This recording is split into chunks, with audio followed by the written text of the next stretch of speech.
I've always had a fascination with antiques, their history, their stories, the way they connect us to the past. So, when I stumbled upon an estate sale one crisp autumn morning, I couldn't resist the lure of hidden treasures waiting to be discovered. Little did I know that among the forgotten relics of a bygone era, I would find a cursed antique doll that would bring terror and tragedy into my life. The estate sale was a somber affair, held in the dusty, dimly lit attic of an old Victorian home. The air was heavy with the scent of aged wood and faded memories, and the room was filled with antique furniture, porcelain figurines, and dusty old books. Amid the clutter, my eyes were drawn to a display case that held a collection of antique dolls.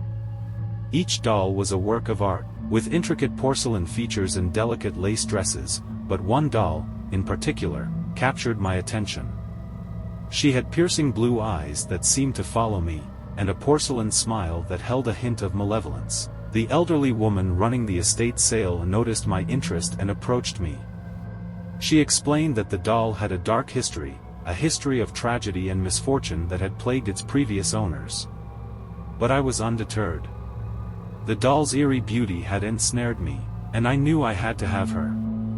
As I handed over the money and took possession of the doll, the woman's eyes held a hint of sadness, as if she knew the curse that I had unwittingly invited into my life. But I dismissed her warnings as superstition, believing that the doll was nothing more than an inanimate object.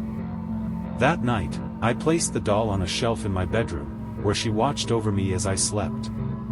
I had a fitful sleep that night, plagued by nightmares of darkness and despair. I awoke in a cold sweat, the memory of the nightmares still fresh in my mind. In the days that followed, strange occurrences began to plague my home. Objects would move on their own, and I would hear faint, eerie laughter echoing through the empty rooms. The air seemed charged with an unnatural energy, and a sense of unease settled over me like a shroud. As I delved into the doll's history, I uncovered a trail of tragedy and terror that stretched back decades. Her previous owners had met with accidents, illness, and inexplicable misfortune. It was as if the doll herself was a harbinger of doom, a malevolent force that brought suffering wherever she went. Desperate to rid myself of the cursed doll, I decided to sell her at a local antique shop, hoping to pass on the malevolent presence to someone else. But when I arrived at the shop, I found it deserted, the windows shattered, and the interior in disarray. I ventured inside, my heart pounding with dread. It was then that I heard it, the eerie laughter of a child, echoing through the empty shop. I followed the sound to a back room, where I found the doll, sitting on a dusty old chair. I tried to pick her up, to take her away from that place, but my hand recoiled as if an invisible force were repelling me. The doll's eyes seemed to glint with a wicked gleam, and I knew that she would not be so easily disposed of. Terrified and desperate, I sought the help of a local paranormal investigator, hoping that they could provide a solution to my growing nightmare. They arrived at my home with an array of equipment, determined to uncover the truth behind the doll's curse.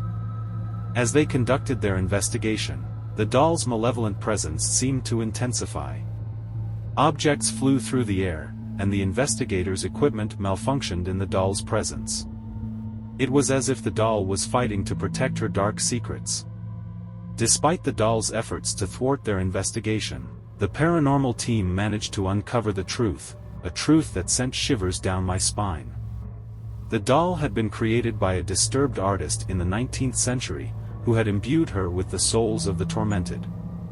The souls trapped within the doll sought vengeance for their suffering, and they had latched onto me as their next victim. The investigator explained that the only way to break the curse was to return the doll to its place of origin and perform a ritual to release the trapped souls.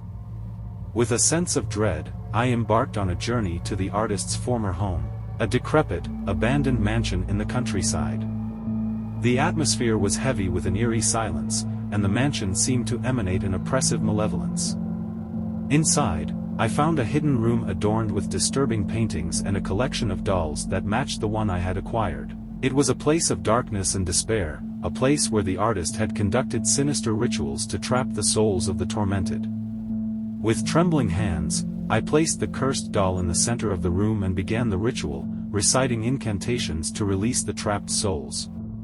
As I spoke, the room seemed to come alive with a malevolent energy, and the doll's eyes glowed with an otherworldly light.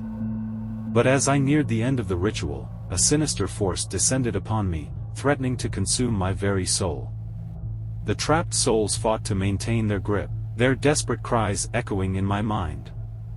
With a final burst of determination, I completed the ritual, and the doll's eyes dimmed, its malevolent presence vanquished. The souls of the tormented were finally free, their suffering at an end.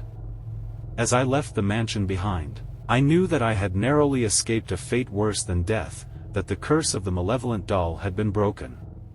But the experience had left its mark on me, a haunting reminder of the dangers that can lurk within the world of antiques and the malevolent forces that can be unleashed by a simple purchase.